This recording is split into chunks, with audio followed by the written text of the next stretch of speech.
So, for today's video, magta-transplant tayo ng kamatis. So, 2 weeks old na po sila, itong mga binhi. At itong tatlong to, 3 inches in height. So, ito yung lilipat natin. Yung mga pinakamalalaki or yung pinakamalulusog na binhi. So, ililipat natin sila dito sa 1 liter plastic bottles.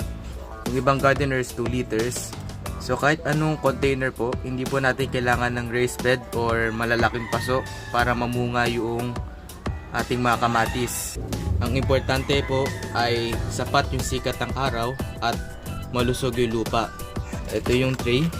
At yung gagamitin kong lupa ay 1 part soil at 1 part carbonized rice hull. So ito yung sinulog na ipa.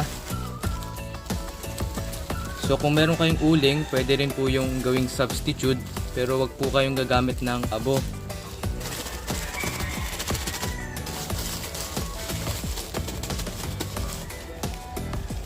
Okay, that's enough.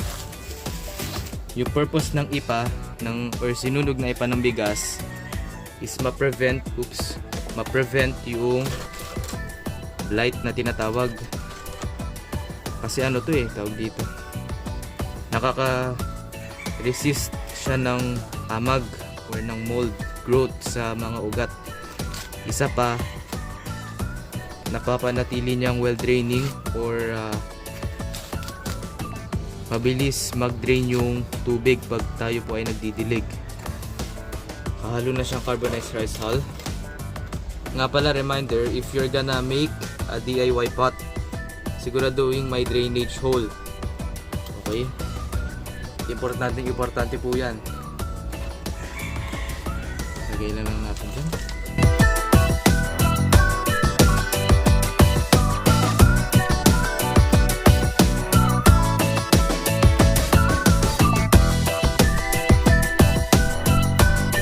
So itong mga seedling trays, reusable po.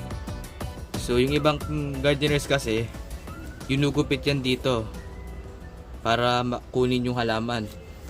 But reusable po itong seedling tray. So ilang beses ko na po ito nagamit. Ayan o, nabibiyak na po siya dahil sa init ng araw. Ayan o. So gagawin lang po, i-push dito sa bottom. At dapat po moist or diniligan nyo yung lupa para hindi po tumalsik. So press nyo lang ho.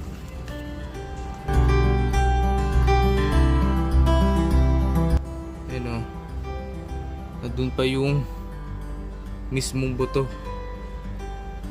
Tapos ginagawa ko po, tinatanggal ko yung lupa.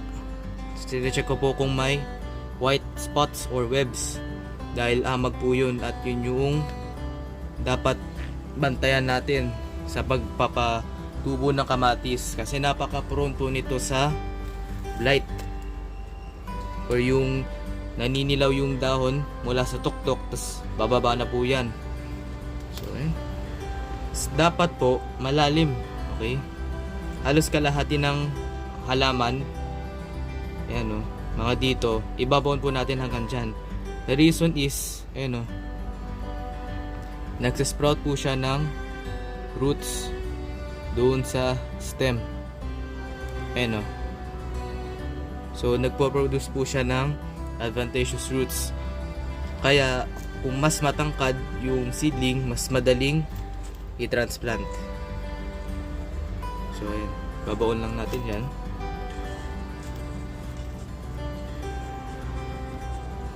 Yan.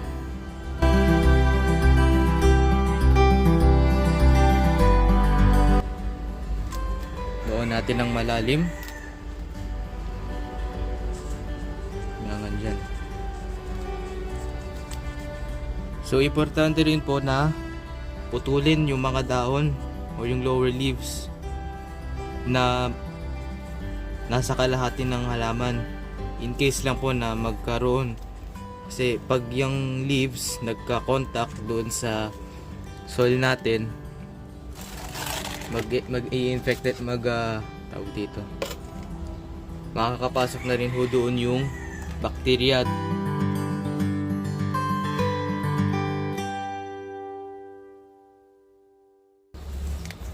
So kung naparami kayo ng punla, sili man yan, talong, or kahit anong halaman, at limited lang yung pots nyo and yung space, automatically piliin nyo na ho yung pinaka malusog or yung pinaka malaki.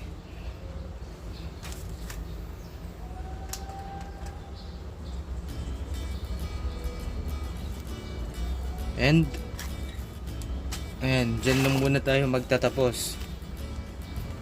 So lalagyan natin siya ng mulch para pag umulan hindi tatalsik yung lupa sa dahon. So yung mulch, sphagnum moss, or kung meron kayong alam na alternative, pero ako coco peat or coco fiber, sorry. Yung coco peat yung kibla ng or yung kusot ng nyog. Itong coco fiber yung kibla ng nyog. So, ayan, higay lang natin siya dyan.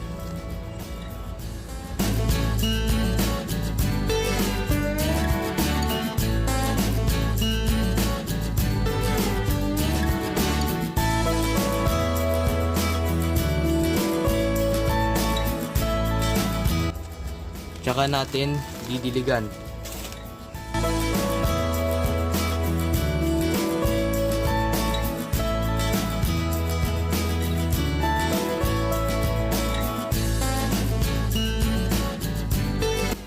Itong mga bagong transplant, lagay po muna natin dito sa lilim.